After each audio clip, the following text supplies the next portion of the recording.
అయితే car clean చేసుకుంటూ ఉంటాడు. అక్కడికి సంజయ్ వాళ్ళు వచ్చి సంజయ్ దిగుతూ రా అత్త అనైతే కార్ డోర్ తీస్తూ ఉంటాడు. అలా సంజయ్ కార్ డోర్ తీయగానే వాళ్ళ అత్త వచ్చి దిగుతూ ఉంటుంది. ఇక సంజయ్ని చూసి వీడేంటి ఇక్కడే ఉన్నాడు అని చెప్పేసి అయితే సంజయ్ నీలకంఠం అంటూ ఉంటాడు.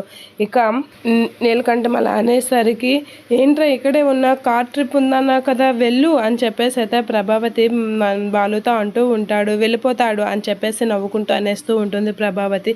ఇక బాలు అయితే వెళ్ళిపోవడానికి రెడీ అవుతూ ఉంటాడు. అలా వెళ్ళిపోతున్న బాలుతో అయితే అలా ఎలా వెళ్ళిపోతావు బావా, అసలే నీ చెల్లెలు ఫంక్షన్ కదా, నువ్వు ఉండాలి కదా అని సంజయ్ అంటూ ఉంటాడు. ఆ మాటలకి బాలు షాక్ అవుతూ ఉంటాడు. ప్రభావతి కూడా షాక్ అయ్యి అలా చూస్తూ ఉండిపోతూ ఉంటుంది. ఏంటి సంజయ్ ఎలా అంటున్నాడు అని అనేసరికి మీ ముద్దుల చెల్లెలు ఫంక్షన్కి నువ్వు లేకపోతే ఎలా బాబా, నువ్వు ఉండే తీరాలి, అందరు బావులు ఉండే తీరాలి అని సంజయ్ అంటూ ఉంటాడు. ఇక ప్రభావతి షాక్ అయ్యి అలా చూస్తూ ఉండిపోతూ ఉంటుంది బాలు వైపు. ఇక బాలు అయితే అలా చూస్తూ ఉండిపోతాడు. ఇక సంజయ్ వీళ్ళందరూ అయితే లోపలికి వెళ్తూ ఉంటారు. మొదటిసారిగా అల్లుడు వచ్చినప్పుడు బావలు మొదటిసారిగా అల్లుడు అత్తారింటికి వచ్చినప్పుడు బావలు కాలుకి అల్లుడు కాలు బావ కడగాలి, ఆ ఆచారం మీకు తెలియదా అని చెప్పేసి అయితే అంటూ ఉంటాడు. ఎలాగో సంజయ్ వెళ్తున్న ఇతన్ని ఆపాడు కదా, ఇతనే మా బాబు కాలు సంజయ్ కాలు కడిగితే మంచిది అని అనేస్తూ ఉంటుంది.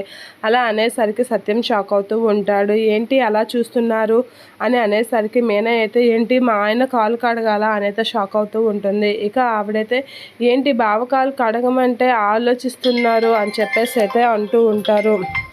అలా అనేసరికి ఒకసారిగా సంజయ్ అయితే బాలు కాసి చూస్తూ ఉండిపోతూ ఉంటాడు. ఇక బాలు అయితే ఏం చేయాలా అనేది ఆలోచిస్తూ ఉంటాడు. ప్రభావతి అయితే ఇలా అంటూ ఉంటుంది, వాడు కాలు కడిగే రకం కాదే, కాలు పట్టి లాగేసే రకం అని చెప్పేసి అయితే అనుకుంటూ ఉంటుంది. ఇక బాలు అయితే వాళ్ళ ఆడిన మాటలకి అలా చూస్తూ ఉండిపోతూ ఉంటాడు.